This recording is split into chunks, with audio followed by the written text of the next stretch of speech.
Son las 10 de la noche, las 9 en Canarias. En la cadena SER, hora 25. Aimar Bretos. Y la última hora nos lleva a Cataluña, a Girona. Hay 4 niños heridos en una explosión en una casa de colonias. 4 niños heridos y uno de ellos grave. Los están llevando al hospital. Mónica Peinado, última hora. Son niños de entre 9 y 12 años que estaban realizando experimentos con productos químicos en una casa de colonias de Brunyola, en Girona. Una mezcla incorrecta ha provocado esta deflagración que ha causado heridas graves a un menor que ha sido trasladado al Hospital Vall d'Hebron de Barcelona. Hay otros 3 niños hospitalizados, en este caso con heridas menos graves. El Servicio de Emergencias Médicas ha tenido que activar 2 helicópteros medicalizados y 5 unidades terrestres.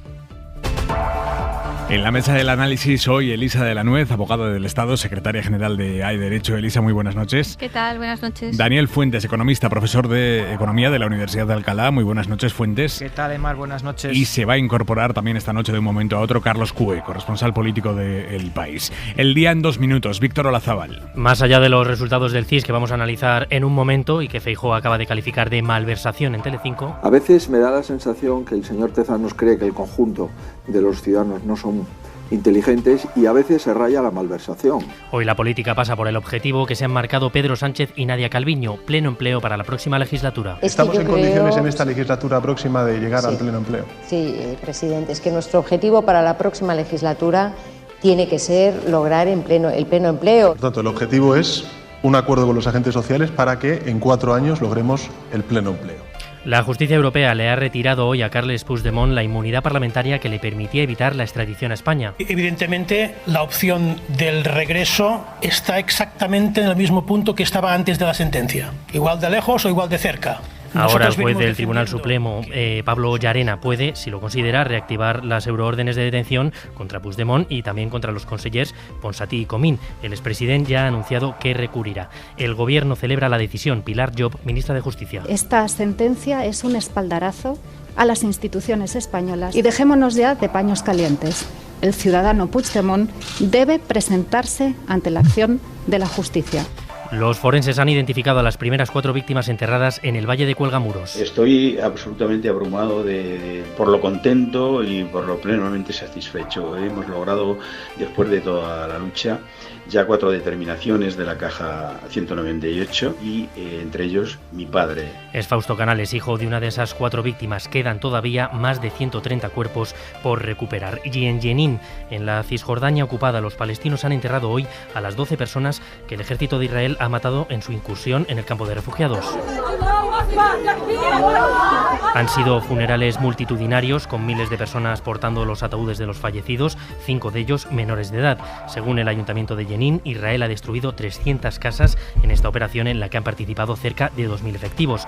Y una cosa más, porque esta noche la princesa Leonor ha entregado los premios de la Fundación Princesa de Girona. Hablaba la princesa de la formación militar que va a comenzar. Y más allá de mi responsabilidad, estoy contenta, porque sé cuánto valoran los españoles a nuestras Fuerzas Armadas. Es un momento importante en mi vida y me siento con muchas ganas y convencida de seguir aprendiendo y entregando mi mejor ánimo en fortalecer los valores con los que he crecido y que hoy encarnan nuestros 5 premiados. Premiados que son jóvenes talentos en distintos campos. Gracias, Víctor. Y esta noche tenemos en la SER a Gerard Piqué. Viene al larguero Piqué. Manu Carreño, buenas noches. Hola, Aimar, ¿qué tal? Muy buenas. Estamos hoy citados con Gerard Piqué, el empresario, ya en esa faceta descaradamente de empresario, como CEO de Cosmos, ahora como presidente de la Kings League y de la Queens League, algo que le suena mucho a nuestros hijos, a nuestros adolescentes y seguramente menos a nosotros. Hablaremos de eso con él y hablaremos también del Barça, de si echa de menos el fútbol, de Messi en Miami, del Real Madrid. Bueno, ha dicho que no tiene prisa, o sea que tenemos cita con Piqué, pero antes también comentaremos lo que está haciendo la selección española sub-21, ganando, ¿no? Que acaba de empezar la segunda parte, eso es, Aimar, ante Ucrania. Semifinal del europeo para meterse en la final y ahora mismo ha empezado ganando Ucrania, ha remontado España 2-1, acaba de empezar la segunda parte. Venga, nos lo cuentas luego, Manu. Hasta Adiós, ahora. Chao. Y en la contra de hora 25. Non ci siamo mai dedicati le canzoni giuste. Manuel Javois, buenas noches. ¿Qué tal, Aimar? Buenas noches. Hoy en el capítulo de las peores excusas del mundo, la del turista que pintarrajeó una pared del Coliseo en Roma con su nombre y el de su novia y dice ahora que es que, claro, que él no sabía que el Coliseo era tan antiguo. No tiene una gran capacidad matemática, a lo mejor es eso. A mí me recordó esta historia a la de los de Goma Espuma cuando encontraron las murallas de Jericó, aquel gag que se habían encontrado encontrado el damero maldito y una pintada de la Leti. Pues un poco parecido. He leído la noticia. El chico tiene 27 años, que es la edad a la que mueren las grandes estrellas del turismo internacional que dejaron huella en el escenario. Creo que este chico va un poco por ahí.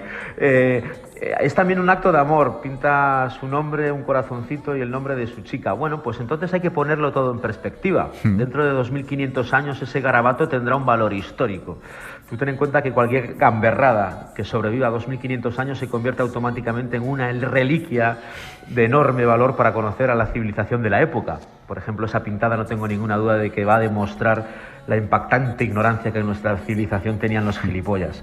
También en Pompeya se fosilizaron algunos, solo hay que ver los que hacían cuando estaba llegando la lava. Pero este ejemplar es importante precisamente por eso, porque dentro de 2500 años sepan de él, sepan que cuando le preguntaron por qué hizo eso, en lugar de decir que su amor, imagínate, es más importante que el Coliseo, o que el Coliseo merece una pintada suya, dijo que no sabía que el Coliseo era tan antiguo. Creo que de toda la historia de las excusas estamos ante una que merece ser cincelada en mármol y conservarla del mismo modo que se ha conservado hasta nuestros días el propio Coliseo.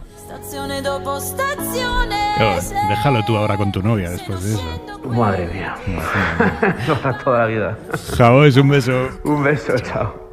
Dedicati le canzoni giuste, forse perché di noi non ne parla mai nessuno. Hora 25. Aimar Bretos. La noticia política de hoy tiene forma de horquilla, de las grandes, enormes horquillas que recoge la encuesta preelectoral del CIS, según la cual, aunque el PP ganaría las elecciones, la izquierda no tendría problemas en repetir un gobierno de coalición progresista. Esto es lo que dice el CIS. Sara Selva, buenas noches. ¿Qué tal, Aimar? Buenas noches. El CIS da la victoria al PP, pero dibuja un escenario mejor para el bloque de la izquierda. Según esta macroencuesta, el Partido Popular ganaría al PSOE con apenas 2 décimas de ventaja, un empate técnico. Las horquillas, además, son muy amplias. El CIS le da al PP entre 122 y 140 escaños y al PSOE entre 115 y 135. A Sumar la coloca como tercera fuerza, con más de 40 diputados y a 6 puntos de ventaja sobre Vox, que se queda con menos de 30 asientos. Con este mapa, la izquierda tiene más posibilidades de formar gobierno que la derecha. PP y Vox no suman mayoría absoluta ni en el mejor de los casos. En cambio, PSOE y Sumar alcanzan 185 asientos en el escenario más optimista. El PSOE con estos datos se ve recuperando diputados. Lo que está claro es que el Partido Socialista va al alza y que las barbaridades del PP le están lastrando, como no puede ser de otra manera, ante la gente sensata. Eso decía Félix Bolaños, y en Sumar dicen que el voto a su plataforma es decisivo. Está cambiando el escenario que hay partido gracias a la emergencia de Sumar y a una fuerza con la que estamos empezando esta campaña muy importante, con lo cual vamos a seguir en esta línea. En el PP, en cambio, ponen en duda la credibilidad del CIS. No es creíble nada de lo que dice el CIS.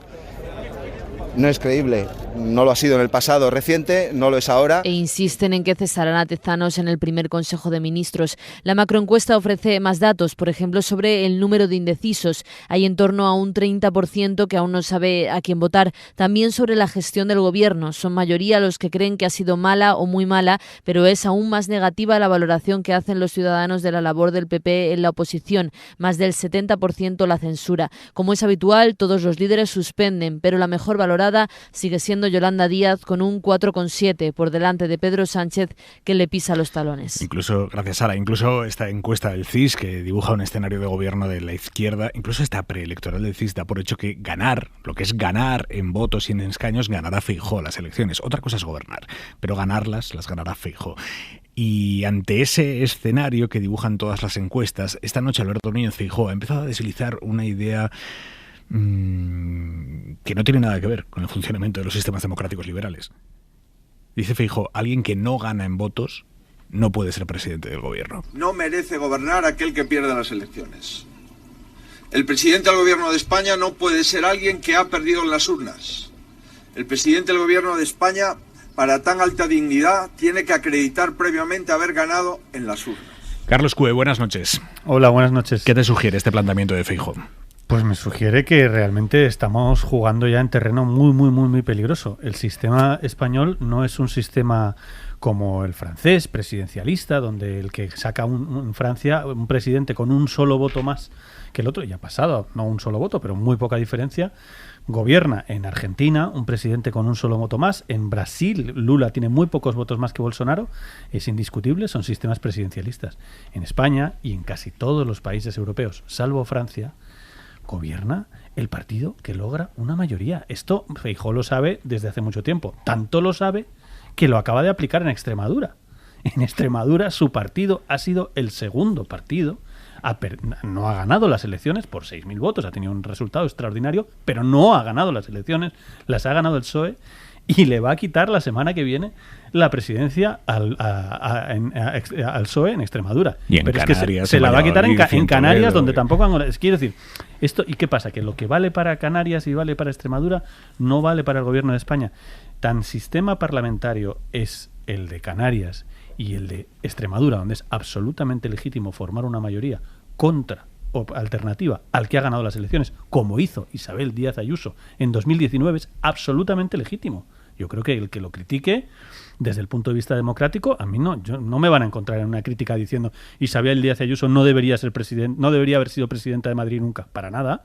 Fue absolutamente legítimo. Puede ser criticable, que se apoyó en Vox, eso es política, pero legítima presidenta de Madrid Isabel Díaz Ayuso, absolutamente logró la mayoría. Legítimo y perfectamente, como sucede en la mayoría de los países de Europa, hay mucha gente en Europa que no gana las elecciones y gobierna. Mucha gente que no es que ganar las elecciones, es el primer partido, que no es el primer partido y gobierna, porque porque consigue armar una mayoría y armar, en fin, este es un debate de verdad, es un debate de 1984. No es un debate no es un debate serio de 2023, con el fraccionamiento que tenemos en el Parlamento, con la representación compleja que hay en un país como España, donde hay 40 diputados que no son ni del PP, ni del PSOE, ni de Vox, ni de Sumar, y que son de grupos y que deciden libremente apoyar a unos a otros. Otra cosa es que políticamente sea muy complicado para Sánchez armar una mayoría, seguro. Pero si la puede armar, si la consigue armar, es absolutamente legítimo. Es el sistema que tenemos, pero es que es la Constitución. Están todo el día hablando de constitucionalismo. Sí, no, obviamente tenemos un sistema de democracia liberal representativa y por tanto es el que gobierna quien alcanza la mayoría en el Parlamento. Eso no hay ninguna duda. Lo que pasa es que siempre oímos esto, bueno, pues cuando están estas situaciones un poco de bloques más o menos igualados, entonces esto se oye, digamos, de vez en cuando, siendo evidente que no funciona así, ni en la teoría, obviamente, ni en la práctica. Pero sí me gustaría volver un poco sobre la encuesta del CIS, que lo hemos pasado un poco rápidamente, porque, bueno, yo lo que he leído precisamente en El País hoy, que es lo que decía Kiko Llaneras, es que, claro, sistemáticamente se sobrepondera el voto de izquierda, ¿no? Y esto lleva pasando, me parece que decía, durante las últimas 20 elecciones, con lo cual, hombre, llama un poquito la atención porque lo más importante de todo, es una institución que está pagada con dinero de los contribuyentes, ¿no? Entonces, si tú haces unas encuestas electorales, cosa que también se podría discutir, que por qué hace este tipo de encuestas, pero bueno, hombre, lo que tienes que intentar es que sean encuestas profesionalmente solventes, ¿no? Y esto es lo que parece que no está ocurriendo, bueno, pues prácticamente desde que Tezanos llega al CIS, y creo que merece la pena resaltarlo más allá de la otra cuestión, que estoy totalmente de acuerdo con Carlos. Y un último apunte también, yo creo que al final esto es un poco el resultado también de esta política de bloques, ¿no? Donde no se atisba que nadie pueda ni mínimamente pactar que no sea con alguien de su propio bloque, y esto al final pues llega a este tipo de manifestaciones, que estoy totalmente de acuerdo con Carlos, que son improcedentes, pero creo que también debemos reflexionar un poco sobre el marco en que se producen, ¿no? Que es que necesariamente tienes que ir o con tu bloque formado por no se sabe cuántos, o con el otro bloque formado solo por dos. Claro, esto no es una situación, digamos, muy deseable, porque en otros países, como bien decís, se forman mayorías o acuerdos o coaliciones que pueden ser alternativas. Fuentes. Yo creo que el marco, como bien dice Elisa, es importante. Hace 2 semanas el marco era, bueno, Feijóo va a ser presidente, la duda es si va a ser presidente con las manos totalmente libres o si va a llevar de compañero Vox y con qué fuerza, ¿no? Pero el marco era Feijóo va a ser presidente. El marco ha cambiado. El marco ahora es, a ver si el escenario central es un escenario de bloqueo y por lo tanto voy a utilizar como argumento que para desbloquear ese posible escenario, que hace 2 semanas no era el escenario central, pues voy a volver a recurrir al argumento ya usado y mal usado de la lista más votada. Yo creo que por ahí viene esa preocupación en recuperar este argumento, ¿no? Que el marco ha cambiado, en este caso, a menos favorable, aunque sigue siendo favorable, pero menos favorable a los intereses del Partido Popular. Sobre la encuesta del CIS, obviamente está fuera de todo consenso, y yo creo que esto, pues, aunque sea reiterativo, conviene señalarlo.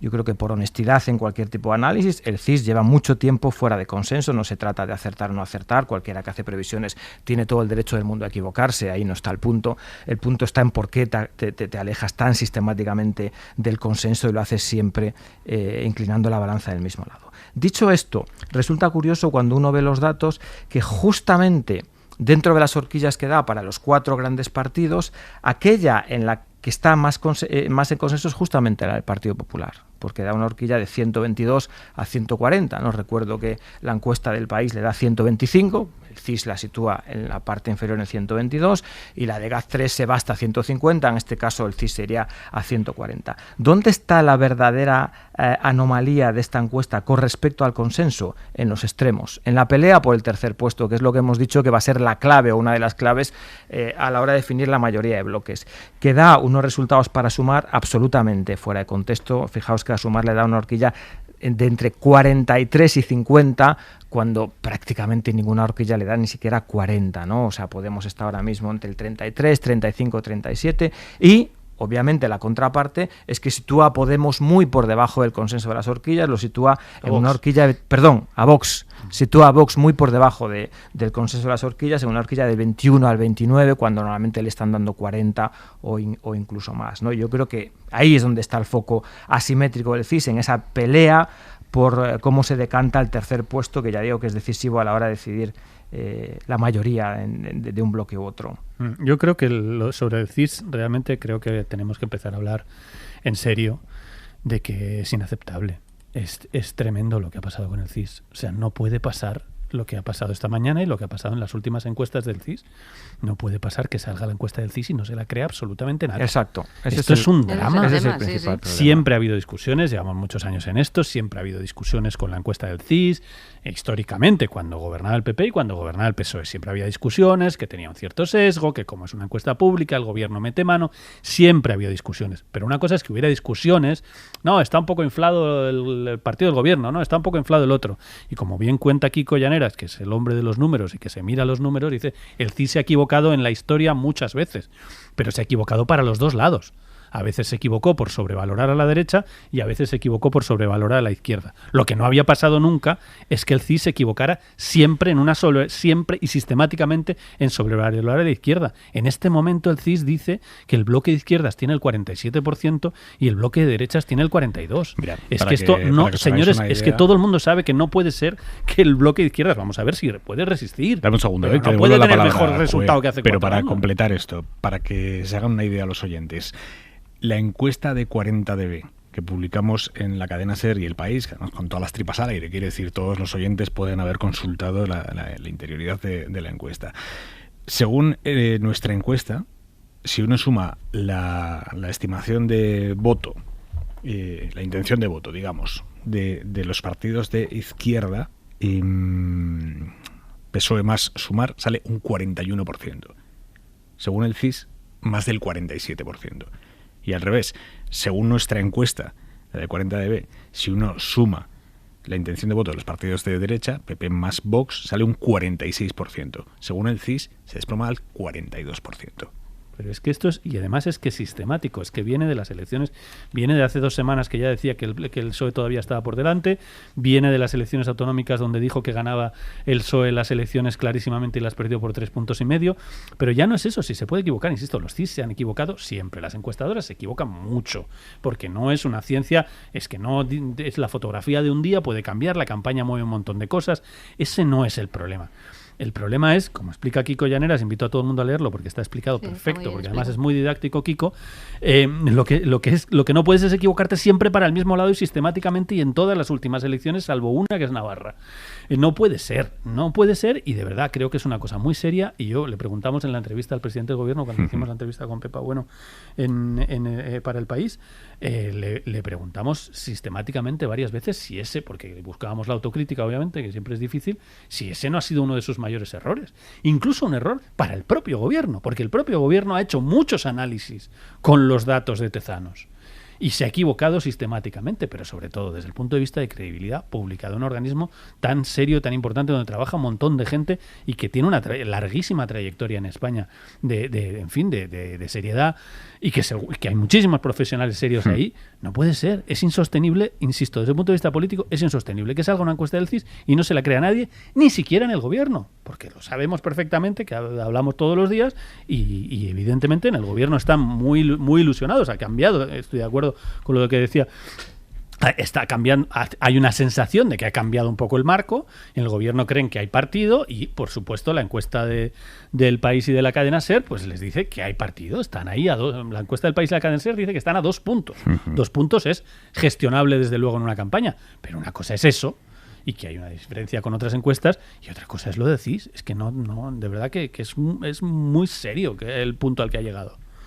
Hay otro dato, más allá de las estimaciones de votos y escaños, que a mí me resulta muy interesante, y es cómo demovilizado está cada partido y cada bloque. Y realmente es muy llamativo, ¿no? El Partido Socialista y Sumar apenas tienen una tasa de fidelidad, de lealtad, es decir, votantes que en noviembre del 2019 votaron, en este caso, a alguno de los partidos que forman la coalición de Sumar, o en su caso a Partido Socialista, apenas del 65%. O sea, aproximadamente algo menos de 2 de cada 3 volverían a votar lo que votaron hace 4 años, y 1 de cada 3 votantes de izquierda se plantea otras opciones, no votar, o, en el caso del Partido Socialista, una transferencia de voto PSOE-PP, que yo creo que aquí está la clave de la campaña electoral, de las elecciones, del movimiento más sociológico, de fondo, de largo plazo, más difícil de corregir en una campaña, una transferencia de voto PSOE-PP del 9%, que además es sistemática en los CIS desde hace al menos un año y medio. Y en cambio en el bloque de la derecha, pues la movilización, fijaos, en el Partido Popular roza el 80%, en Vox roza el 70%, con transferencias intrabloque de PP a Vox, de Vox a PP. A mí eso me resulta muy complicado de estimar, no sé si va a haber apelación al voto útil, no, si va a funcionar o no, veremos qué ocurre en la campaña, lo mismo que entre Sumar y PSOE también hay vasos comunicantes, y veremos en lo que queda, pero creo que claramente hay un mensaje de fondo. La derecha está más movilizada que la izquierda, y la derecha tiene menos dudas de qué va a votar de las dudas que tienen los votantes de izquierda. Pero es que esa transferencia, que yo creo, yo ya hacía una crónica sobre eso, perdón. Sí, claro. No, que al final lo que estáis diciendo los dos, aparte de lo que habéis dicho sobre la importancia de la neutralidad de las instituciones y de la profesionalidad, aprovecho para remachar eso, es que esto al final se va a decidir entre el voto, digamos, moderado, llámalo de centro-izquierda, de centro-derecha. Es lo que estamos diciendo, que por otra parte no es nada sorprendente, porque es lo que suele ocurrir, ¿no? Y eso es lo que pasa, que antes había, digamos, partidos que estaban en ese lugar, ahora no existen, y por tanto la gente directamente tiene que pasar de un lado a otro, pero digamos es el mismo electorado, para entendernos. No, sí, yo digo que yo creo, hoy hacía una crónica precisamente sobre eso, sobre ese 9%, 8,9% decimos en la encuesta del País y la cadena SER, que podría estar yéndose del PSOE al PP, pero en la última encuesta, por ejemplo, ha subido bastante, en la encuesta del País y la cadena SER, ha subido bastante también el contrario, que siempre hay en los dos lados, y ha pasado del 1,5 al 3 y pico, si no recuerdo mal. Que se va del PP al PSOE. Siempre hay en todas partes. Hay gente del PSOE que sale, que se va a Vox. Bueno, hay gente de todo tipo. Es que lo importante es que esa gente no es del PSOE ni del PP. Precisamente por esto, no es que sea, pero bueno, que votó en 2019. Se calcula que votó usted en las anteriores y que va a votar usted ahora. Pero precisamente sobre esto, hoy hemos asistido a un ejemplo de cómo los pactos con Vox sí pueden estar desgastando al Partido Popular. Los pactos ya cerrados, y la posibilidad de que a nivel nacional también se produzca un pacto entre PP y Vox. Lo que va a pasar en los próximos segundos en Hora 25, va a haber oyentes de este programa que consideren que es un sacrilegio, pero nada más lejos de la realidad. Esto es informativamente relevante. Belén Esteban, una mujer cuyas opiniones tienen una alta penetración entre decenas y decenas de miles de personas. Bueno, Belén Esteban, tradicionalmente votante de la derecha, del Partido Popular, ha dicho hoy esto que van a escuchar en Superlativas, que es el nuevo videopodcast de Carlota Corredera. ¿Sabes a quién vas a votar el 23J? Pues estoy un poco indecisa, porque a mí no me gusta que se junten varios partidos. Vamos, que te gusta un partido, pero no te gusta con quien va a ir en coalición. Totalmente, no me gustan. Sinceramente, y estoy muy indecisa, y a lo mejor este año el voto que siempre he hecho no va a ser. Yo hay partidos que no estoy nada de acuerdo con ellos, creo que en vez de para adelante vamos para atrás, y lo que hay que ir es para adelante. Y yo tengo muchos amigos, creo que con lo que voy a decir vas a ver qué partido es toda España y todo el mundo que nos vea. Yo tengo gente muy cercana, amigos que son como hermanos, que han luchado mucho por tener unos derechos, y yo lo que no voy a hacer es a ellos que han sufrido tanto meter a un partido político a medias con otro que puedan gobernar y el venir para adelante y para atrás. Más allá de lo que le pueda parecer a cada uno Belén Esteban o el tipo de entretenimiento que hace, más allá de eso, que un personaje televisivo de la popularidad y del nivel de seguimiento que tiene Belén Esteban en determinados sectores sociales envíe este mensaje, el mensaje de no voy a votar a los de siempre porque van a pactar con quienes quieren quitarles derechos a mis seres queridos y a quienes quieren hacernos retroceder, que una persona de esta, insisto, esta capacidad de penetración en determinados sectores sostenga esto, es políticamente relevante y es significativo. Fuentes. Me resulta muy interesante que de una manera, yo creo que muy hábil, no ha citado nombres, no ha dado partidos, todos hemos entendido el mensaje, pero ha hecho una reflexión realmente profunda, y es que, por supuesto, se puede compartir o no compartir, pero ella ha puesto por delante el qué sobre el quién, ¿no? Entonces dice, bueno, tal y como yo interpreto la realidad, hay unos contenidos que me agradan o me desagradan, y eso es lo que va a prevalecer en mi decisión de votar, más allá de que las siglas sean una o sean otras. A mí me parece una reflexión pues de madurez política importante. Y me lleva a una segunda reflexión más indirecta que tiene que ver con esta campaña, que va a ser una campaña, está siendo la precampaña, pero la campaña lo veremos más claramente, muy atípica en su forma de proceder y en su forma de cuáles son los canales de transmisión del mensaje. Va a ser una campaña mucho menos mitinera que otras campañas, de mucha menos presencia física, de mucha menos movilización en las calles, y va a ser una campaña en la que las televisiones, las redes, los podcasts, las personalidades, los otros canales que son, vamos a decir, menos controlables, ¿no? La comunicación clásica de un partido que convoca, que moviliza en la calle, que es un poquito más controlable, esa la vamos a ver menos, y la vamos a ver más, pues eso, en canales que son más difícilmente controlables y que igual son un poquito más, no sé si más democráticos o más abiertos, ¿no? No lo sé, pero en cualquier caso creo que sí, va a ser una campaña distinta. Carlos. Yo no sé si esto es sacrilegio, pero a mí la opinión de Belén Esteban me interesa, porque siempre me parece que es una persona que está en un punto donde está muchísima gente. No creo que represente a nadie, no es una política ni muchísimo menos, pero tiene un cierto olfato natural para, y por eso ha tenido tanto éxito televisivo, porque tiene un cierto olfato natural para pronunciarse de la manera del sentir de un porcentaje importante de la población. Por eso le ha ido tan bien y lleva tantísimos años en una cosa tan competitiva como la televisión, donde te echan al minuto, como bien sabemos aquí, te echan al minuto si no funciona, si ella siempre funciona. Y por tanto me parece interesante, y siempre tiene una opinión política. Cuando se acercan las elecciones siempre dice lo que va a votar. Lo ha hecho siempre y ha cambiado. Y yo creo que está pasando algo muy llamativo que empiezan a detectar algunos sondeos, que es precisamente esta batalla de ese 9% o esa batalla de ese voto que se puede mover. Y es que a la gente que se puede mover, la idea de que Feijóo vaya a gobernar con Abascal le aterroriza. Porque la idea de que Abascal, decíamos siempre, no, bueno, el miedo a Vox, eso está normalizado y tal, ya, pero es que lo que ha pasado en las últimas 2 semanas es que han pasado muchas cosas demasiadas a la vez. Hablaba esta mañana con expertos que te dicen, es que claro, es que está siendo una campaña con muchos inputs. Es que hacía mucho tiempo que no teníamos una campaña así, una pre-campaña tan fuerte, en el que cada día ha habido noticias, cada día ha habido batallas por la formación de gobiernos, acuerdos de gobierno que implican dejar fuera la violencia machista, consejeros, posibles vicepresidentes que dicen que no existe la violencia machista. Justo además ha venido el orgullo, con lo cual las banderas LGTBI, las banderas arcoíris se han quitado en un montón de sitios justo esta semana. Están empezando a prohibir o a quitar las cuestiones culturales de una película de Disney porque se besan 2 mujeres. Todo esto, y lo estamos viendo en los medios de comunicación, todo esto genera un ambiente que no teníamos hace 3 meses, y es que la gente está viendo qué significa tener a Vox en el gobierno. Elisa. Eso nadie lo sabía. Sí, yo soy de las del sacrilegio. O sea, yo ahora con todo mi cariño, ¿eh? O sea, me parece muy bien esta señora que exprese lo que quiera y sin duda tiene un montón de audiencia, pero lo que sí creo es que precisamente la audiencia no es ese 10% de gente que puede estar dudando. Eso sí que lo creo porque se refiere a un público distinto. Ahora sí que estoy de acuerdo, en eso sí que estoy de acuerdo, que para ese 10%, llamémoslo si queréis el centro izquierda, centro derecha, que puede estar dudando, desde luego es muy importante lo que está pasando con Vox. Eso sí es verdad, y no porque lo diga Belén Esteban, sino porque obviamente esa gente que pensaba, oye, pues a lo mejor esta vez toca votar al PP. Por eso he apelado a expertos. Claro, por eso digo, son los que lo dicen. Claro, por eso digo que no porque lo diga Belén Esteban, que es muy respetable su opinión, pero no creo que sea precisamente una prescriptora política en ese sentido, ¿no? Sí que creo que para ese sector de gente... Prescriptora para muchísima más gente de la que podemos pensar. Sin duda.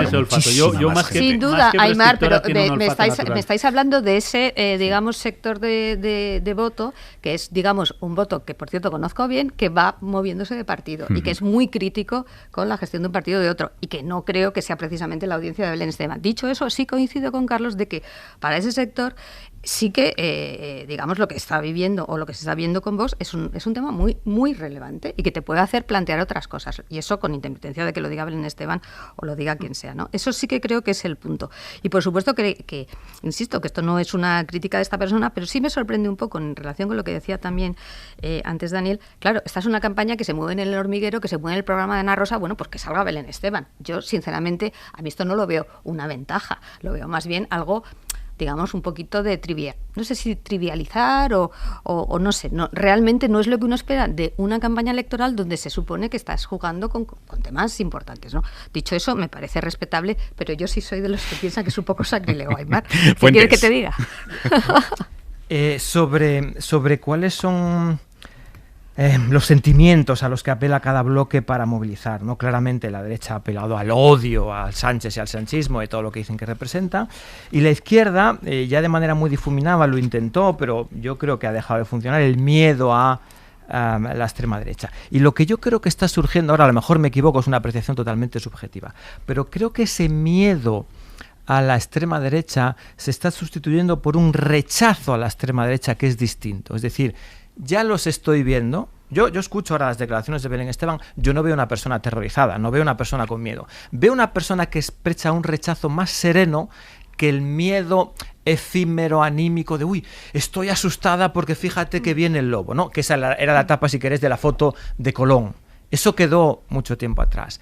Pero cuidado, es decir, porque a lo mejor la derecha puede estar interpretando, bueno, el miedo contra Vox ya no funciona, ya no moviliza. Es verdad que el miedo a lo mejor no, pero igual hay un sentimiento todavía más fuerte, porque es más sereno, más estructural, es el del rechazo. El decir, mira, ¿sabes qué? Si a mí el personaje este del desocupa, sin miedo no me da, pero me genera mucho rechazo. Y como me genera mucho rechazo, ¿sabes qué? No te voy a acompañar en tu deriva como compañero de viaje. O sea que eso yo creo que hay una evolución entre del odio al rechazo, y a lo mejor resulta que el rechazo puede ser más estructural y más movilizador que el odio, que es un poquito más efímero. Más que más movilizador es lo que puede hacer que esa gente se quede en su casa. Bueno, es una manera desmovilizador, efectivamente. Exacto, o sea, es desmovilizar. Seguimos, hora 25.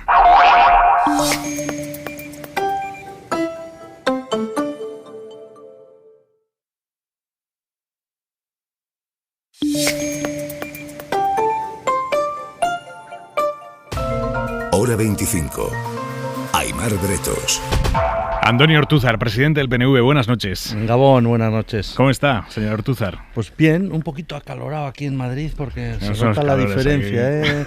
He salido de Bilbao con 22 grados y chispeando y aquí hay alguno más, como la temperatura política. Está un poco más caldeado que allí. ¿Cómo lo ve? ¿De caldeado? Bueno, pues bastante. Se nota que hay, ¿no? Que hay pelea y bueno, y que la polarización, para desgracia de otros, entre los que nos encontramos nosotros, pues está tomando cuerpo, ¿no? Porque parece que no existe más que dos opciones y existimos más. Hombre, la vida no es blanco o negro, la vida es... Hace poco era el Día del Orgullo Gay, que tiene una bandera multicolor, y la política también es multicolor. Cuando dice que hay batalla, ¿hay partido? Le pregunto, o sea, ¿usted cree que es bueno, eso hay opciones realistas? Pues, o eso quieren hacernos creer a todos los demás, ¿no? Para que parezca que tenemos que integrarnos en una especie de, como en las batallas medievales, ¿no? Que los señores iban reclutando, ¿no?, tropas leales o mercenarias o lo que fuera, pero lo importante era que los dos señores.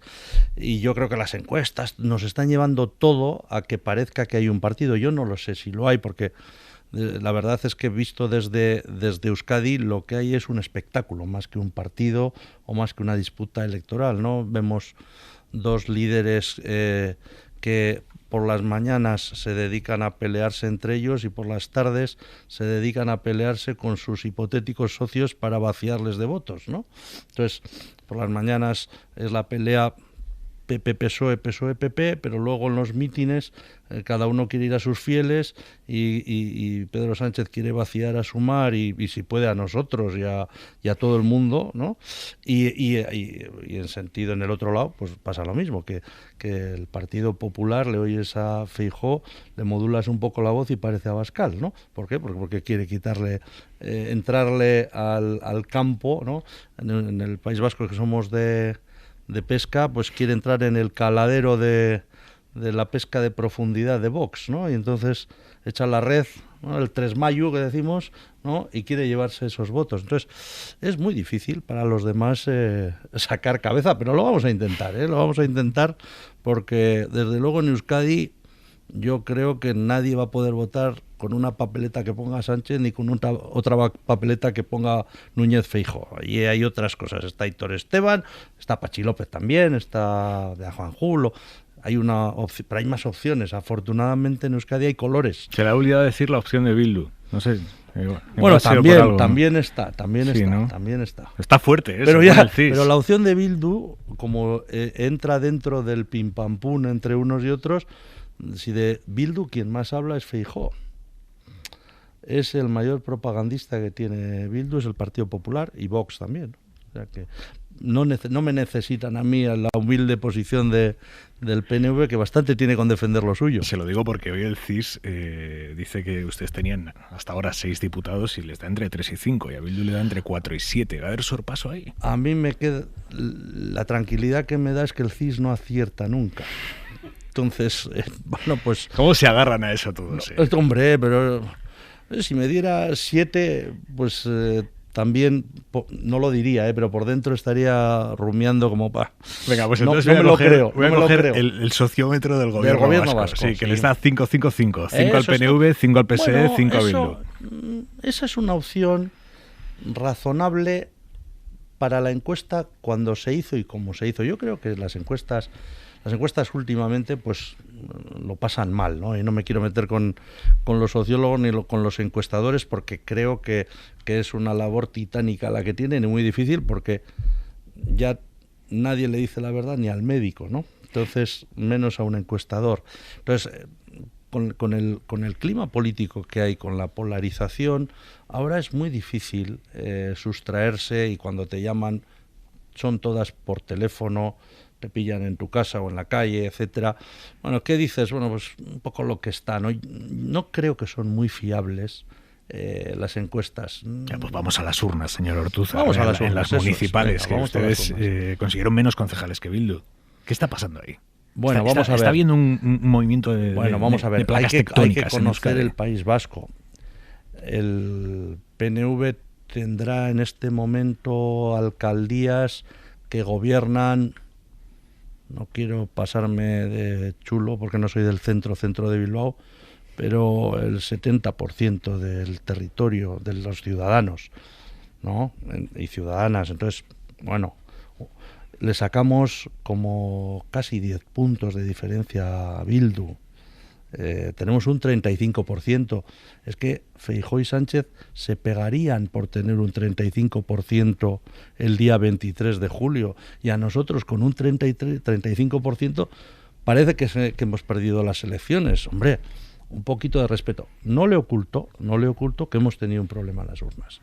Hemos tenido un problema de cierta desafección, de correctivo, de toque de atención, llamémoslo como queramos, pero hay 86.000 vascos y vascas que se nos han quedado en la abstención si lo comparamos con el 2019. Es verdad que el 2019 fue nuestro cielo, fue nuestro techo, fue una noche maravillosa, hacía muchísimo tiempo, creo que nunca habíamos tenido las 6 instituciones más importantes de la comunidad autónoma del País Vasco en manos del Partido Nacionalista, y por lo tanto mantenerse ya era muy importante y muy difícil, ¿no?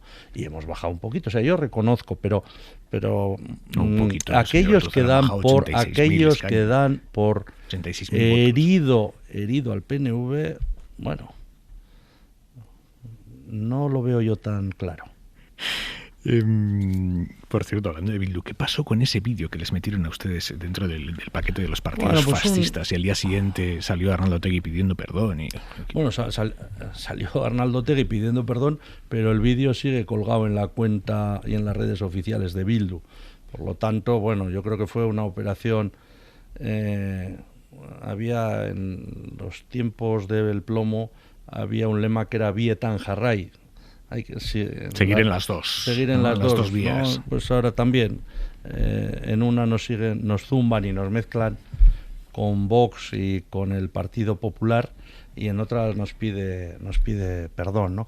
Hombre, quien conoce la historia del PNV, que es un partido que ha pasado exilio, que ha tenido fusilados, que estuvo en el bando en la guerra civil, en la zona más cruenta, que luego siguió en el exilio, en la clandestinidad, que nos desgañitamos por volver a traer la democracia, que unos que hasta hace 4 días estaban donde estaban se permitan pasarnos a nosotros al bando de los malos, pues hombre, es una indignidad, eso es, y duele. Y claro, a Arnaldo no le queda más remedio que decirlo así, porque eso en la calle, en Euskadi, no aguanta un minuto, ¿no? Pero como en esta política, que no es la que a nosotros más nos gusta, pero en esta política vale todo, pues parece que les es rentable, ¿no? Hacer este tipo de movimientos. Yo creo que no, creo que en la sociedad vasca todo el mundo sabe dónde estamos cada uno. Lo bueno del PNV es que ha estado siempre en el mismo sitio. No se ha movido ni táctica ni estratégicamente. Siempre ha estado en el lado de la democracia, en el lado del respeto a los derechos humanos, en el lado de las instituciones, en los tiempos malos y en los tiempos buenos. Y eso en Euskadi todos no lo pueden decir. Señor Ortúzar, el gobierno de Pedro Sánchez los ha tenido a ustedes como socios parlamentarios y a Bildu también como socio parlamentario para determinadas cuestiones. Un hipotético gobierno de Feijóo los volvería a tener a ustedes como único interlocutor en Euskadi. ¿Ese escenario a ustedes les vendría bien? No. Ya veo por dónde quiere ir, ¿no? Pero, a ver, este Feijóo no nos gusta nada. Si Feijóo es mínimamente coherente con lo que está diciendo en campaña que va a hacer al día siguiente de ese hipotético triunfo y de ese hipotético gobierno, pues iba a tener al PNV enfrente. Porque nosotros no queremos una vuelta al pasado. O sea, nosotros no entendemos la marcha atrás legislativa. Y hay algunas leyes que nosotros no las hemos votado. La ley de vivienda, por ejemplo, no tanto por problemas de contenido como por problemas competenciales, ¿no? Y por una defensa de nuestro autogobierno, porque las competencias de vivienda son exclusivas de las comunidades autónomas y en este caso de Euskadi, ¿no? Pero ese Feijóo es incompatible con la línea democrática, progresista, de avance social que el PNV hace todos los días en las instituciones vascas. Es que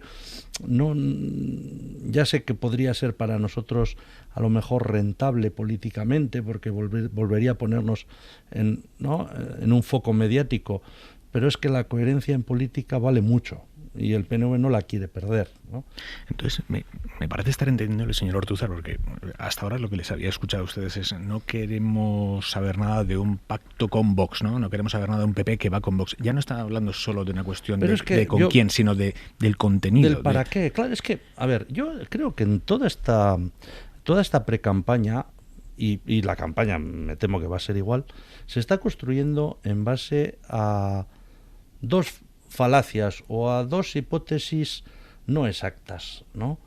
Una, que estamos en un régimen presidencial y aquí estamos, el día 23 se vota o Sánchez o Feijóo. Eso no es verdad. Estamos ante unas elecciones parlamentarias, se eligen 350 personas, hombres y mujeres, que luego van a votar a quien voten. Esa es la primera precisión que hay que hacer. Y hay más colores que el blanco o el negro, y no quiero asignar blanco o negro a nadie, pero hay más colores. Y la segunda falacia es que los demás somos los que nos tenemos que posicionar con quién estamos. Hombre, será el que necesita los votos quien nos tenga que hacer una propuesta para captar nuestro apoyo y tengamos nosotros algo que decir, porque es que si no, nos están poniendo un contrato de adhesión sin ni tan siquiera nos dejan leer la letra pequeña.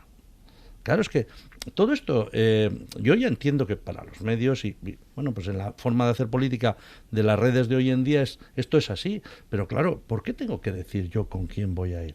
¿Qué Feijóo voy a tener o qué Sánchez voy a tener? Yo negocié con Sánchez cuando Sánchez quiso ir con Ciudadanos. Recordarán aquella fallida negociación. Y yo estuve negociando con Sánchez y le dije, oye, Pedro, si vas con Ciudadanos, el PNV no está ahí. No está, es imposible que estemos. Y ahora pasaría lo mismo, si Feijóo viene con Vox, pues el PNV no va a estar ahí. Pero nos tendrán que decir los unos y los otros para qué nos quieren. Más allá de que les votemos en su investidura, porque hace 4 años nosotros fuimos el primer partido que anunció el voto a Pedro Sánchez y el primero que firmó un acuerdo de investidura con Pedro Sánchez. Y a día de hoy, pues hay luces, pero hay muchas sombras en ese acuerdo y en el cumplimiento de ese acuerdo. Entonces, nos pasaría lo mismo con un Feijóo hipotéticamente fuerte y subido. ¿Para qué vamos a hacer? ¿Para qué nos piden el voto? ¿Qué modelo de país van a hacer? ¿Van a derogar leyes? Con eso, no, para eso que no cuenten con nosotros. ¿Van a meter el turbo a la censura con todo este movimiento que está habiendo de censura en temas culturales? Ahí no pueden contar con el PNV. O sea, hay un montón de cosas en las que no pueden pedirnos el voto sin decirnos para qué es. Si Feijóo les dice, Andoni, absteneos, que Vox se abstiene también, con eso me dan los números, ¿ustedes lo contemplarían? No, así no. Eso es... O sea, no porque Vox también se abstiene o no. No, porque tiene que ser para algo. Tiene que servir, claro, cuando un señor o una señora, en este caso los que parece que pueden ir son 2 señores, quiere ir a la Moncloa, nos tendrá que decir, cuando se siente en la Moncloa, ¿qué va a querer hacer? ¿Y usted qué 3 condiciones porque le pondría? Claro, a ver, no, es muy hipotético todo esto, porque a Sánchez le pondría otras tantas, O sea, creo que para nosotros iba a ser más sencillo enderezar la relación con Sánchez que empezar una nueva con este Feijóo que estamos viendo ahora, y desde luego, si de una u otra manera, por acción o por omisión, tiene que apoyarse en el bastón de Vox. Si eso es así, ya es imposible, porque Vox le va a pedir cosas radicalmente opuestas a las nuestras. O sea, ellos son el agua y nosotros el aceite, ¿no? Ha dicho que sería más fácil enderezar con sí, el PSOE, hombre, llevamos... volver a hacer con... Y yo no le pregunto qué es más fácil, le pregunto qué sería para usted más deseable. Yo creo que lo más deseable es que no diéramos pasos atrás. El gobierno que venga tiene que ser un gobierno que siga adelante, que sea un gobierno proeuropeo, que sea un gobierno que mime los derechos humanos, que ponga a las personas en el centro, que ponga los derechos de todos, la pluralidad de esta sociedad, porque es una sociedad plural, ¿no? Que no se construya contra nadie, ¿no? Y es que últimamente lo que estamos viendo, y lo vimos también en aquella empecinamiento de unos y otros en la ley del sí es sí, ¿no? Lo que estamos viendo es que hay un intento indisimulado de llevar la política a las trincheras, ¿no?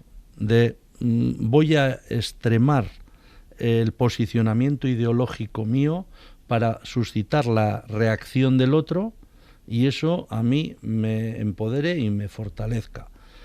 Y lo que sucede es que al final, por lo menos desde los que vemos esto desde una óptica constructiva y que somos partidos institucionales y que queremos que las cosas vayan a mejor y progresen y vayamos poco a poco dando pasos adelante, aunque sean más tímidos, pero que no sean reversibles, ¿no? Que hagamos progreso irreversible, pues lo que vemos es, desgraciadamente, es que la polarización hace que si ganan unos vamos para allá y si ganan otros vamos para el otro lado, pero nada se consolida, porque hoy en día, de todo el esfuerzo legislativo que ha hecho Pedro Sánchez, de esa manivela de decretos, leyes y leyes, ¿no? Como churrería, y sacando, ¿qué va a quedar? Si gana un PP. ¿Cuál cree que va a ser el gran legado de esta legislatura? Pues claro, dependerá. Esta legislatura necesita consolidación. Yo creo que, siendo sincero, creo que Pedro Sánchez en el último año se ha equivocado mucho. Y ha forzado muchas máquinas para ir a esa polarización que creo, sinceramente, que ha engordado más al bloque de derechas que fortalecer al bloque que estábamos sosteniendo al gobierno, ¿no? Y entonces, en esa churrería en la que ha ido sacando, ¿no?, ha metido muchos elementos de polarización que a una parte de la sociedad española parece que no le gustan, y entonces ha hecho que florezca ese antisanchismo que se llama, ¿no? Porque no es anti-PSOE o no es casi ad personam, ¿no? La posición. Póngame algún ejemplo de algo que ha hecho Pedro Sánchez en esa tesis polarizadora de la que me habla y que haya favorecido el antisanchismo. Yo creo que son más que las cosas concretas, los discursos en los que se ha apoyado, ¿no? Esa necesidad que ha habido, esa pelea que ha habido por quién era más de izquierdas, quién representaba mejor el feminismo, la política de vivienda, ¿no? Toda esa necesidad de dejar mi palito de la ñ, ¿no? Esto voy a poner yo, esto es mío, esto es. Entonces, eso ha rearmado a los otros.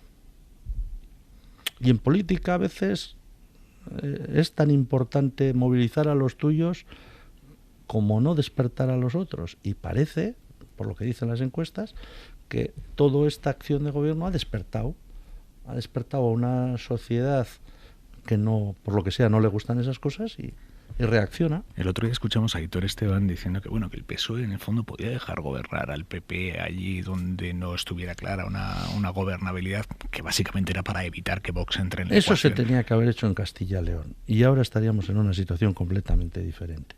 Y yo me acuerdo que, yo creo que lo dije, no sé si yo creo que aquí contigo, y se me echaron encima un montón, pero nosotros que bebemos mucho de la política europea, creo que eso hubiera sido. El otro día yo estaba en una cumbre europea en Bruselas, y el presidente de Luxemburgo, Xavier Bettel, decía que lo peor que está pasando en Europa ahora es que los partidos de derecha clásico están comprándole el discurso a la ultraderecha para fortalecerse electoralmente o para no debilitarse, y que eso era lo que teníamos que intentar que no sucediera, ¿no?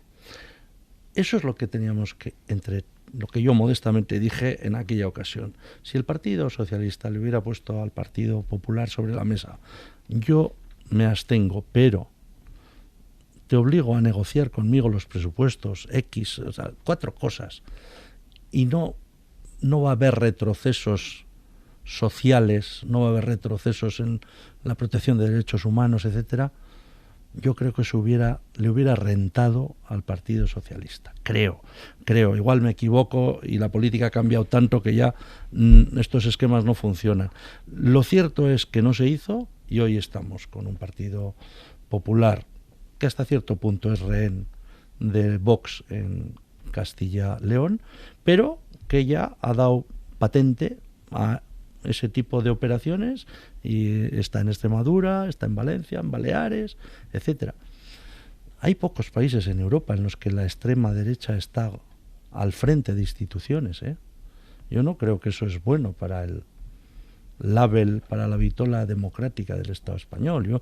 Y creo que eso nos toca a todos cuidarlo, no solo al Partido Popular. Le podemos, por supuesto, el mayor responsable de meterlos dentro del sistema democrático a estos es el Partido Popular, pero los demás podríamos haber hecho otras cosas. Creo que ahora ya es tarde, porque me da la sensación de que el Partido Popular ha descontado del balance negativo cualquier acuerdo con Vox y va a ir a por el acuerdo con Vox, porque probablemente en términos políticos es lo más barato para ellos. ¿Usted cree que Feijóo es capaz de hacer a Abascal vicepresidente?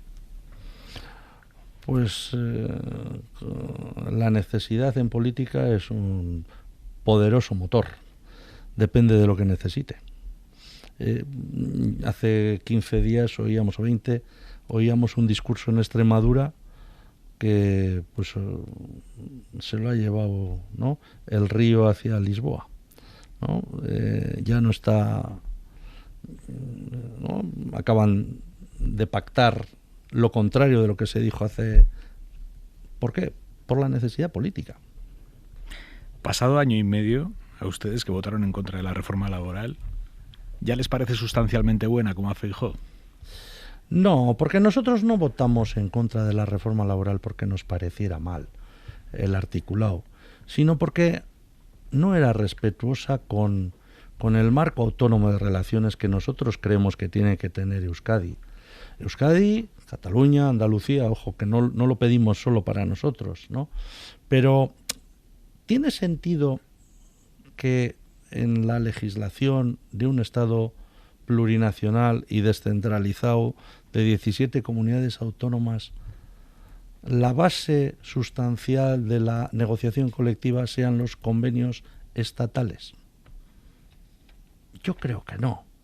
Puedo discutir, porque habrá gente que diga que sí, pero no es muy coherente, ni muy compatible, ni muy miscible, pues el sector industrial de Euskadi con el sector industrial de Extremadura, ¿no? Y hay situaciones sustancialmente diferentes, ¿no? Entonces, ¿por qué no se acepta? O sea, podemos tener la capacidad de gestionar la sanidad y los convenios colectivos se negocian el ámbito de, vamos a decir, básico de garantía es el estatal. ¿Por qué tiene que ser el estatal? Y fue un empecinamiento de la patronal, ¿eh? Yo lo sé, yo estuve hablando hasta el último momento, lo intentó Yolanda Díaz, soy consciente del esfuerzo que hizo su ministerio, soy consciente porque estuvimos en conversación hasta el último segundo con Unai Sordo y con Pepe Álvarez, pero la patronal se enrocó y aquello, bueno, pues el gobierno necesitaba un triunfo en la mesa de diálogo y en aquella ocasión pues nos sacrificó a nosotros, pero nos sacrificó el gobierno a nosotros, no nosotros dejamos tirado al gobierno, ¿eh? Señor Ortúzar, me hablaba de autogobierno y ¿usted cree que si gobierna la derecha con la extrema derecha, el autogobierno puede estar amenazado?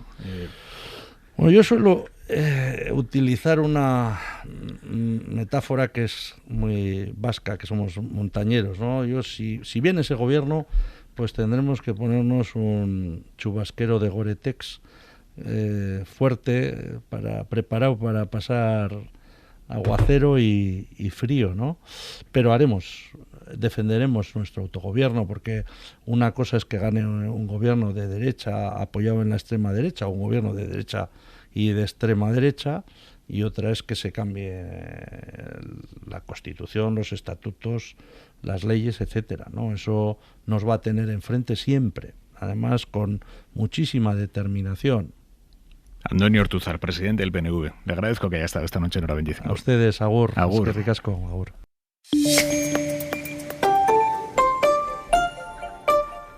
Luismi Pérez, buenas noches. Buenas noches, Aimar. Pues el tiempo de las próximas horas. La ropa para mañana, efectivamente. Sí, ahí está. Me he adelantado ya directamente, voy con la bulla. Fantástico, fantástico. Dale, Luismi. Pues esa ropa para mañana, si puede ser en gran parte del país, ropita clara y que transpire bien, porque para que tengamos una idea, con la ropa clara, nuestra piel o la sensación de calor es de unos 10 grados menos que si llevamos una ropa más oscura, y en algunas comunidades del norte del país, entre Euskadi, Navarra, La Rioja, Aragón, también Cataluña, mañana por la tarde, en algún caso se usará alguna pala para sacar granizo, y es que volveremos a tener algunas tormentas severas, Aimar. Hasta mañana, Luismi. Hasta mañana. Hora 25. Aimar Bretos. Si algo ha demostrado el PNV históricamente es que termina haciendo lo que considera que le va a rentar. Es el verbo que ha utilizado Andoni Ortuzar. Pero es verdad que al presidente del PNV lo hemos visto expresar quizá más claramente que nunca en los últimos tiempos que él prefiere reenderezar con Pedro Sánchez que empezar nuevas aventuras con Alberto Núñez Feijóo. Bueno, es que es complicado. Yo creo que el PNV ya lo conocemos.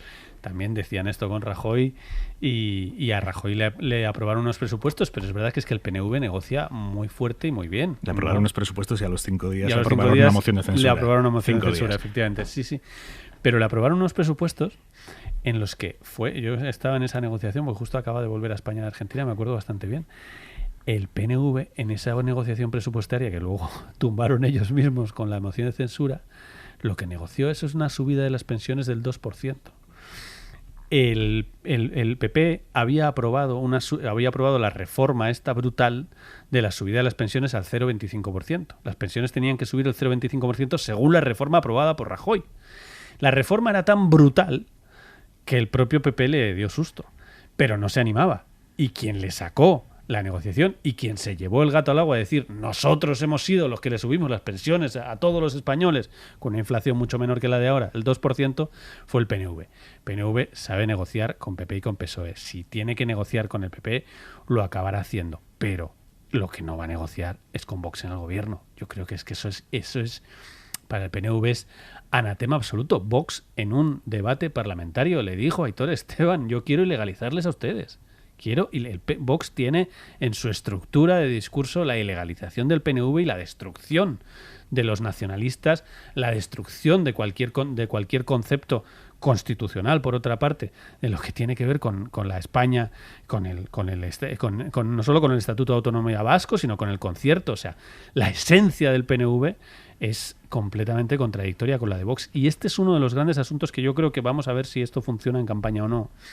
Porque Feijóo está siendo, evidentemente, Feijóo ha ido a Barcelona, está trabajando este tema, ha ido a Barcelona a decir yo soy un hombre de la periferia, yo soy bilingüe, yo no creo en el centralismo, porque evidentemente esto es así.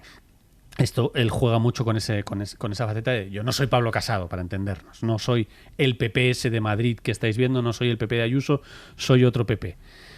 Pero Feijóo, si tiene que gobernar con Vox, la situación de la cuestión territorial en España puede ser ojo a la reactivación del independentismo, ojo a lo que vaya a pasar, por supuesto, en el País Vasco, donde ya el independentismo está, en fin, entre el PNV y Bildu, dominan absolutamente. Los resultados del País Vasco son muy espectaculares. Decir que el PNV es independentista. Bueno, pero no independentista, pero digamos soberanismo. El soberanismo vasco ya tiene, en fin, no tenía el poder que tenía. Si sumamos el Parlamento vasco no era como es ahora hace 15 años ni de lejos.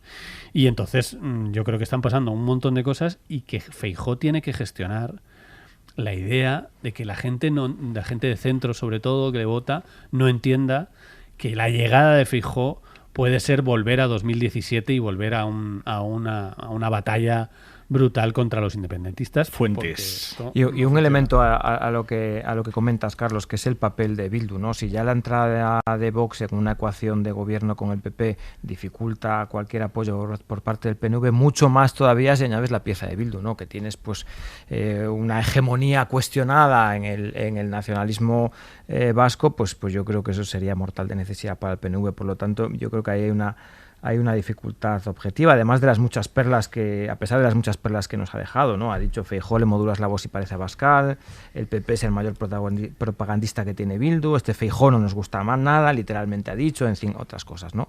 Pero, bueno, yo creo que a la historia nos remitimos. Hemos visto esta versión del PNV y hemos visto otras versiones del PNV y hemos visto cambiar de una u otra versión en la misma semana. Por lo tanto, yo creo que es difícil anticipar lo que pueda ocurrir, a no ser que, obviamente, Vox entre en la ecuación, en cuyo caso yo creo que son agua y aceite. De la nuez. Sí, estoy básicamente de acuerdo. O sea, primero que el PNV hará lo que le venga mejor, eso lo ha hecho siempre y efectivamente el histórico así lo dice, pero es verdad que es dos cosas a la vez. Es un partido de derechas y es un partido nacionalista. Y lo que sí veo claramente es que el elemento nacionalista siempre prima, lo mismo que los partidos de izquierda nacionalistas, ¿no? Siempre prima, digamos, el componente nacional, con lo cual efectivamente estoy de acuerdo. Nacionalista, que para ellos lo de Vox sería absolutamente imposible. Dicho eso, también hemos visto un poco de todo.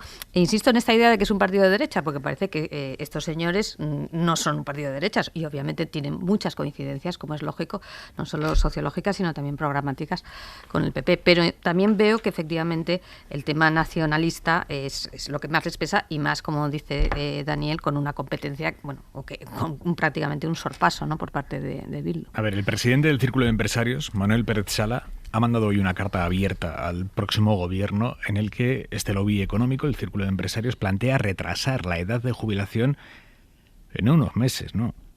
A entre 68 y 72 años. Sería un retraso que iría siendo voluntario hasta los 72, acompañado de algún tipo de incentivos para retrasarlo, ¿no? Es la receta ultraliberal hecha caza abierta al gobierno, porque propone también eliminar impuestos, rebajar indemnizaciones por despido. Llegada una edad, que nosotros proponemos que sean los 68 años, el ciudadano puede jubilarse cuando quiera, entre los 68 y los 72. De esta forma, cada ciudadano podría decidir libremente cuál es el mejor momento para jubilarse. Si se jubila antes, tendrá que soportar una breve reducción, una ligera reducción. La propuesta del Círculo de Empresarios es tan extrema que la patronal COE ha corrido a desmarcarse. Antonio Garamendi es su presidente. Lo valoraremos, como siempre digo, y lo estudiaremos, pero bueno, en principio nosotros en los acuerdos que tenemos, en principio no está en esa edad lo que es la jubilación. Hasta a la COE le ha parecido demasiado bestia esta propuesta del ala más a la derecha del empresariado. Hay fuentes, tú creo que conoces bien, un sector de la economía, de la política, que sí está en subir la edad de jubilación en torno a los 70 hasta los 72 años.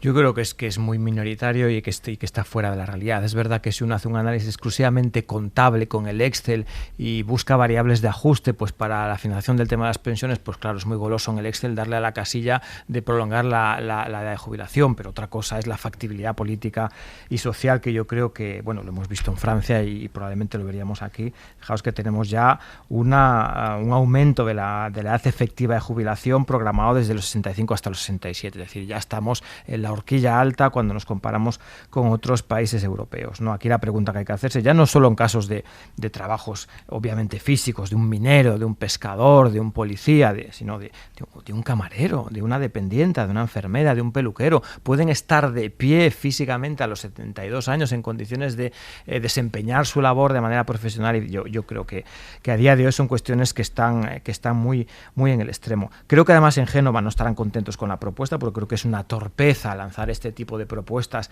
a 2 semanas de una votación que obliga a posicionarse, y creo que es incómodo, pero me suscita, además de este análisis que yo creo que es fácil de realizar, me suscita otra pregunta todavía mayor. ¿Quién hace esta propuesta está dispuesto a contratar personas de 70 años en su empresa? Que es una hipocresía absoluta, pero si son los primeros que a los 55 años no los quieren en su empresa y están, pero entonces, ¿de qué trabajador real estamos hablando? ¿O es una casilla de un Excel que le permite teóricamente ajustar unas cuentas y no hay una persona detrás en la que están pensando? Yo creo que es una propuesta que está fuera fuera de la factibilidad social y política. Por cierto, Fuentes, como economista de la mesa, que además has trabajado con Piketty, al que Sumar señala como el padre ideológico de la propuesta de los 20.000 euros para todos los jóvenes que cumplan 23 años, ¿qué te sugiere esa promesa de campaña de Sumar, una herencia universal, 20.000 euros públicos para cada joven para que emprenda o se forme? A ver, Mar, me haces esta pregunta cuando quedan 15 minutos de programa, se me va a quedar escasísimo, haría falta un monográfico. Básicamente diría que es una propuesta que no está madura, que es precipitada y que los tiempos de la política no son estos, ¿no? Hay un tiempo para el estudio, para el análisis, para el debate público, para la pedagogía colectiva, y ya cuando el tema está maduro, pues a lo mejor puede ser punta de lanza en la agenda política. Yo creo que es una propuesta precipitada, que tiene su fundamento teórico, que sin duda es interesante, pero que hoy en día creo que hay otras prioridades dentro del Estado social, además en un contexto de restricciones presupuestarias muy fuertes, y que tal y como se ha planteado pues tiene muchos frentes por los que es fácilmente atacable, y aquí no me quiero extender sobre en qué se parece, en qué se diferencia a la propuesta original de Piketty, pero la verdad es que las diferencias son sustantivas. Da la sensación de que se ha cogido solo una pequeña parte de una propuesta, yo creo que es de fiscalidad colectiva mucho más compleja, en la que este elemento de herencia universal es solo una pieza más de una propuesta mucho más compleja. Entonces cuando coges solo una pieza de ese puzzle, pues queda totalmente desvirtuada, empezando por la propia cantidad. Hay quien se puede asustar por hablar de 20.000 euros. En realidad, si hablamos de una herencia universal, 20.000 euros es muy poco significativo. Si realmente lo que se quiere es poner a circular y rejuvenecer el capital, vamos a pensar en un mecanismo de transmisión de abuelos a nietos, saltándonos la generación intermedia, pues con 20.000 euros no ahorras nada. Es decir, creo que hay muchos frentes abiertos, incompletos, mal explicados. Yo escuchaba ayer aquí en este mismo micrófono a Errejón defender una noción de universalidad en esta prestación realmente complicada, que a mí me recordaba incluso las tesis de Ayuso, ¿no? Como los ricos pagan, pues también tienen que recibir en la misma proporción que están contribuyendo. En fin, yo creo que es una propuesta que calificaría de verde e inapropiada en este momento. De la nuez. Sí, yo vamos totalmente de acuerdo con Daniel, que es el que sabe, pero lo que sí, por poner la parte un poco positiva, quizá poner el foco en esto que hemos hablado muchas veces, que es la situación en que están los jóvenes, ¿no? Y que tiene que ver también con esto que decías del círculo de empresarios, que estoy de acuerdo con lo que habéis dicho, pero poner el foco en la demografía, porque es que de verdad que tenemos un problema demográfico que tiene que ver con que hay muchísima más gente mayor, que tiene además más capital, nunca mejor dicho, básicamente sus casas, y muchos menos jóvenes que por tanto votan muchos menos, que tienen menos capital y menos posibilidades. Entonces, poner el foco en eso está bien. Ahora bien, las soluciones, tanto en el caso de la jubilación como en el caso de la herencia universal, pues a lo mejor no son las más adecuadas, pero me parece bien que nos empecemos a fijar en estas cosas, porque realmente tenemos una generación de jóvenes con problemas, digamos, si es muy que evidentes, la propuesta, ¿no? nace yo creo con una lectura correcta de la realidad. Ese no es el problema. El problema es que yo creo que en ese proceso de maduración de lo que debe ser una agenda política, pues yo creo que ha sido de manera precipitada. Y esto en el medio y largo plazo puede tener consecuencias, ¿no? Porque al final son iniciativas que nacen con un estigma y que luego, cuando a lo mejor el momento llegue de ponerlas en práctica, pues te has generado unas barreras sociológicas o de percepción o de opinión pública que a lo mejor pues serán salvables, ¿no? Pongo otro caso que no tiene nada que ver en el otro espectro ideológico, que es el de la famosa mochila austríaca. Le pasa lo mismo, se lanzó de manera precipitada, de manera inmadura, sin un sustrato, sin un fundamento, sin una pedagogía, sin un debate público, y hoy es tan prejuiciosa la mera expresión mochila austríaca que ni siquiera sabemos realmente qué hay detrás de esa mochila austríaca. Simplemente nos ponemos en la trinchera a favor o en contra. Lo de austríaca suena siempre a... Bueno, Dios mío. Cuidado, ¿no? Por Cuidado. lo menos, exactamente. Lo que pasa es que yo creo que es un debate bien interesante, y es el debate del que vamos a hablar los próximos 20 años, que es el debate de la desigualdad y el debate de la concentración de riqueza que se está produciendo de una manera cada vez más brutal. Todos los datos son evidentes. Dábamos ahora los datos de esta semana, cómo han aumentado los contribuyentes por encima de 600.000 euros, cómo están aumentando las rentas empresariales, la distribución entre rentas empresariales y salarios. En fin, se está produciendo una concentración en todo el mundo, y además la tecnología está provocando una mayor concentración en fortunas como nunca se han vivido. Quiero decir, este va a ser el debate. No sé si, yo creo que abrir este debate me parece que es un buen momento hacerlo en campaña. Otra cosa, se puede hacer bien o mal, pero el debate me parece interesante. Ahora, lo de las pensiones sí que me parece, y lo decías tú antes, me parece muy relevante, porque es que Es que no, yo creo que hay mucha gente que en España, y desde luego estos señores sin duda, no se ha enterado de lo que ha pasado con las pensiones en España. España ha hecho una cosa que casi ningún país europeo ha hecho, que es una reforma de las pensiones pactada.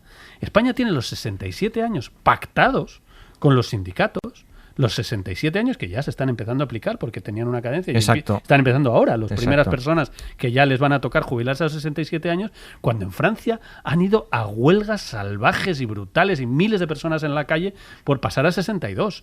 Porque es que España ha hecho unas reformas en pensiones muy fuertes, y yo quiero traer aquí el nombre de una persona que es para mí un personaje fabuloso, casi de novela, que se llama Declan Costello, que es un tipo que es un hombre de negro de estos tremendos, de los que estuvo en Grecia, de los que estuvo en la Troika en Grecia, y que es el señor con el que ha tenido que negociar. Escriba la última reforma de las pensiones. Esta que ayer con Ana Rosa le preguntaba a Sánchez, pero bueno, y esto y dice, bueno, es que la reforma de las pensiones efectivamente me apoyó Bildu, pero porque no me quiso apoyar el PP a pesar de que teníamos un acuerdo con la Comisión Europea. Y Ana Rosa dice, pues eso muy mal. Bueno, pues esta reforma, que la lógica diría que el PP no creo que se atreva a tumbarla porque está pactada con Bruselas, está pactada con Declan Costello. Para que Declan Costello que es el más duro entre los duros, o sea, un personaje de novela absolutamente, para que te la apruebe, quiere decir que has hecho un trabajo de consenso, de convencer, de dar números, que de verdad España en el tema pensiones está muy por delante de la mayoría de otros países europeos. Que pregunten en Italia si hay capacidad en Italia de hacer una reforma como se está haciendo en España. Mire, y sobre gente que está por delante de los demás en garantizarse una vida resuelta, Mariano Fuentes, exdelegado de urbanismo del Ayuntamiento de Madrid, concejal de urbanismo de Ciudadanos, concejal hasta hace una semana, se quedó fuera de Ciudadanos, pues acaba de fichar este señor por una promotora inmobiliaria a la que su departamento cedió 5 parcelas municipales por 45 años. Una operación de cesión que empezó hace 3 meses y que se firmó hace un mes, unos días antes de que este concejal dejara su puesto. Y acaba de fichar por esa empresa.